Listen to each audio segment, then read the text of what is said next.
ایران کے بادشاہ نے اپنے بیٹے کو پڑھانے کے لیے ایک استاد صاحب کا بندوبست کیا۔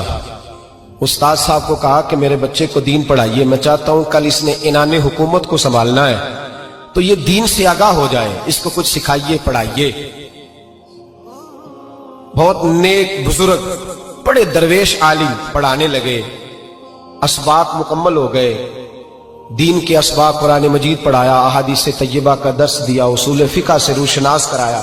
جب بچے نے مکمل تعلیم حاصل کر لی اور آمین ہو گئی، دستار ہو گئی، فارغ ہو گئے، تو پھر ایک دن استاد صاحب نے کہا بیٹے کل تم نے ضرور آنا ہے، کچھ بات کرنی ہے۔ شہزادہ گیا ملنے استاد صاحب سے، استاد صاحب نے کنڈی لگا لی، ہاتھ میں درہ پکڑ لیا، مار مار کے پورے وجود کو زخمی کر دیا، کوئی غلطی نہیں، کوئی بات نہیں، مارا۔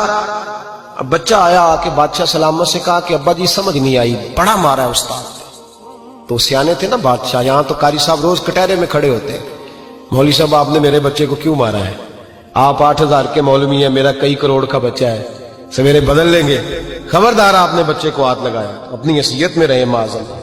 جو قومیں استادوں کو کٹہروں میں کھڑا کرتی ہیں وہ ترقی نہیں کر پاتی، جو استادوں کو کٹہروں میں روز کھڑا کرتے ہیں۔ کہا ابا جی بڑا مارا ہے، تو والد بڑے سمجھدار تھے، کہنے لگے بیٹا استاد باپ ہوتا ہے، وہ زیادتی نہیں کرتا، کوئی بات ہوگی، میں تیرے استاد کو کٹہرے میں نہیں بلاؤں گا۔ اماں سے بات کی، اماں کہنے لگی بیٹا میں تیرے باپ سے کیسے بات کروں، ڈر رہا تھا۔ وقت گزر گیا، 22 سال بیت گئے، 22 سال گزر گئے، بادشاہ کا انتقال ہوا، شہزادہ تخت پہ بیٹھا، پہلا حکم یہ دیا کہ میرے استاد کو بلاؤ، پہلا حکم۔ استاد جی بوڑھے ہو گئے تھے، چھڑی کے اوپر ٹیک لگا کے آئے اور بھویں سفید ہو کے جھک گئی تھیں، یوں آنکھ کھول کے بڑی مشکل سے دیکھا، کہنے لگے شہزادے حکم ہو۔ کب میں شہزادہ نہیں، اب میں بادشاہ بن گیا ہوں۔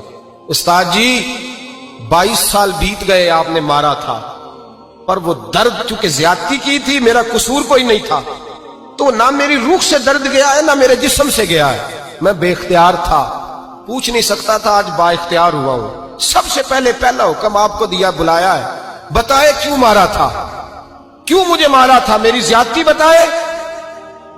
تو استاد بوڑھے استاد کی آنکھیں آنسوں سے بھر گئیں، کہنے لگے بیٹے بس آج کے دن کے لیے مارا تھا، یہ جو دن آ گیا نا میری زندگی میں اس لیے مارا تھا، یہ میں چاہتا تھا میری زندگی میں وقت ہے، آج کے بس میری مراد پوری ہو گئی۔ کہا صاحب کس لیے، مجھے بھی سمجھائے۔ آپ فرمانے لگے کتنی دیر ہو گئی تجھے مار کھائے ہوئے، کتنا زمانہ بیت گیا؟ کہنے لگا 22 سال۔ فرمایا زخم بھولے تو نہیں، درد ختم تو نہیں ہوئی، تمہیں بات 1 منٹ کے لیے بھی تمہارے حافظے سے محو تو نہیں ہوئی؟ کہ استاد جی روز رات کو یاد آتی، روز خیال آتا تھا۔ استاد کہنے لگے بھائی تو بے اختیار تھا، پوچھ نہیں سکا، 22 سال تجھے یاد رہا، مجھے پتا تھا تو ایک دن حکمران بنے گا، میں نے تجھے اس لیے مارا تھا کہ بیٹے یاد رکھنا، کسی پہ ظلم نہ کرنا، اگر تجھے 22 سال تک یاد رہا ہے تو جس پر تو ظلم کرے گا اسے بھی قیامت تک یاد رہے گا، اور یہ یاد رکھنا تو آج با اختیار ہوا تو تو نے مجھے بلا لیا ہے، قیامت کے دن غریب با اختیار ہو جائیں گے، مظلوم با اختیار ہو جائیں گے، وہ با اختیار ہوں گے، للہ الواحد القہار، رب کریم کی بارگاہ کے اندر ان کا اختیار ہوگا، اکیلے اللہ کی حکمرانی ہوگی، پھر وہ بلائیں گے بڑے بڑے کج کلاہ، دنیا میں جن کی پگڑیاں اونچی تھیں وہ سر جھکائے کھڑے ہوں گے، دنیا میں جو ڈکٹیٹر بنتے تھے ان کی پشتیں لال ہوں گی، ان کو غدار لکھا جائے گا، قیامت تک نہیں بھولے گا۔